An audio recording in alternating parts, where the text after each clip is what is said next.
Assalamu alaikum wa rahmatullahi ta'ala wa barakatuh. Akí ó gbẹ̀yìn olólùfẹ́ àtẹ̀wọ̀n wa nílé pé àánú Ọlọ́run àtòrí ajẹ́njẹ́ tán rẹ̀ kó máa bá ẹnì kọ̀ọ̀kan wa gbé àmín. Àlàyé ọ̀rọ̀ lórí ọ̀rọ̀ arákùnrin kan tí ó ń pèrè ní taalolohun tí ọ̀rọ̀ rẹ̀ tó ń trend lọ́wọ́ lórí social media lọ́wọ́ yìí tí ó ń cause problem pàápàá jùlọ tí àwọn àfáà tí wọ́n ti torí wọn bára wọn jà tàbí tí wọ́n fẹ́ ti torí rẹ̀ mọ́ múra wọn lọ́tàá tàbí tí wọ́n fẹ́ ti torí rẹ̀ mọ́ pera wọn ní kèfèrí Ọlọ́run nítorí ọ̀rọ̀ arákùnrin yìí. Ọ̀rọ̀ rẹ̀ ni a fẹ́ sọ lórí ètò lénìí. Alákọ̀ọ́kọ́ mo ti sọ nínú fídíò tí mo ṣe lórí ọ̀rọ̀ ọkùnrin yìí níjọ́ òní tó dáná sun Al-Qur'an.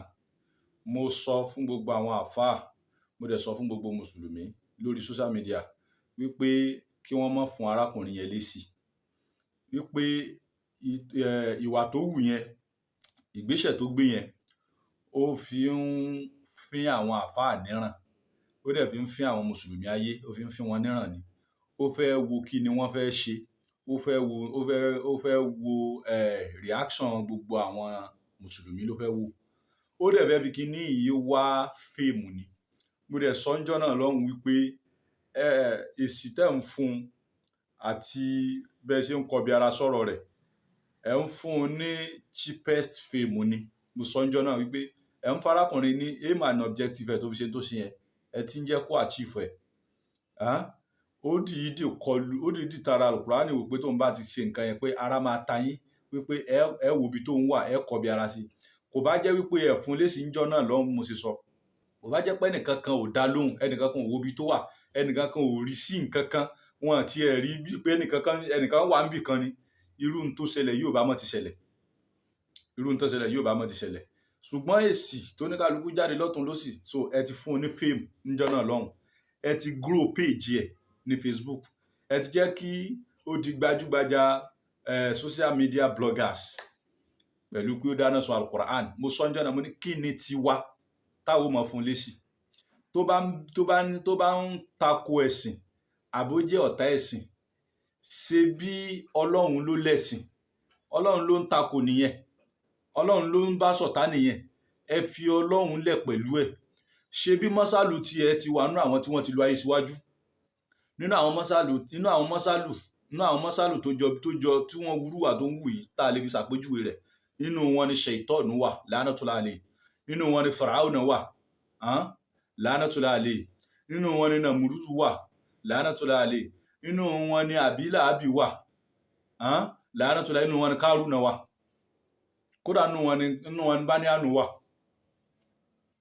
tí gbogbo wọn lọ bẹ́ẹ̀ rẹpẹtẹ tí a sì rí ìgbẹ̀yìn wọn. Ẹ dákun, ṣé àwọn kan ni wọ́n gbógun tì wọ́n kọ́lọ́run tó ṣèdájọ́ tó ṣe fún wọn ni? Wọ́n gbógun tì wọ́n náà. Ṣé Músá gbógun ti Fìráúnà ni? Fìráúnà ló tako sí Ọlọ́run lára Músá kọ́lọ́run tó pa Fìráúnà rẹ̀. Ṣé ńjọ́ tọ́lọ́run fẹ́ pa Fìráúnà rẹ̀ ságbára Músá ni? So èmi ti sọ nínú ọ̀rọ̀ wípé mo ti sọ sẹ́yìn wípé kò yẹ kẹ́nìkan kan fún un lésì. Now káwá wò èsì ọjọ́ sí ọmọ tó bíire o. Èsì ọjọ́ sí títọ̀hún jáde, eléyìí jáde, lágbájá jáde, làkàṣègbè jáde, ẹ̀ ń fún un lésì lórí pé bọ́ọ̀nù Al-Qur'an. Èsì ọjọ́ sí ọmọ tó bí nìyí. Ẹ mọ́ gbàgbé pé lẹ́yìn ìgbà yẹn ó lọ ṣe effect kan, ó ṣe artwork kan, ó ní wọ́n ń gbégún mọ́kà, ó tún fi yẹn.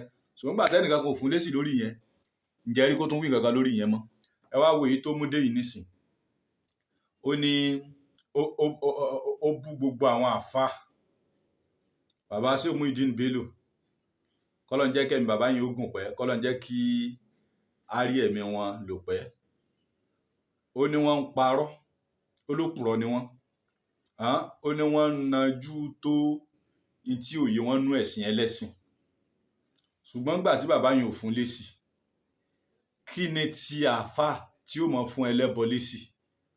Al-Qur'an ti yànnà náà wípé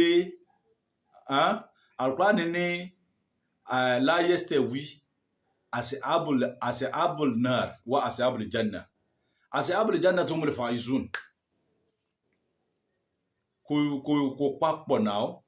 Kí ni ti àfà tí ó máa fún ẹlẹ́bọ lésì? Ṣé tí ẹlẹ́bọ ń wí só fẹ́ papọ̀ mọ́ tá fà ń wí? Tẹ́lẹ́bọ bá tako ẹ̀sìn,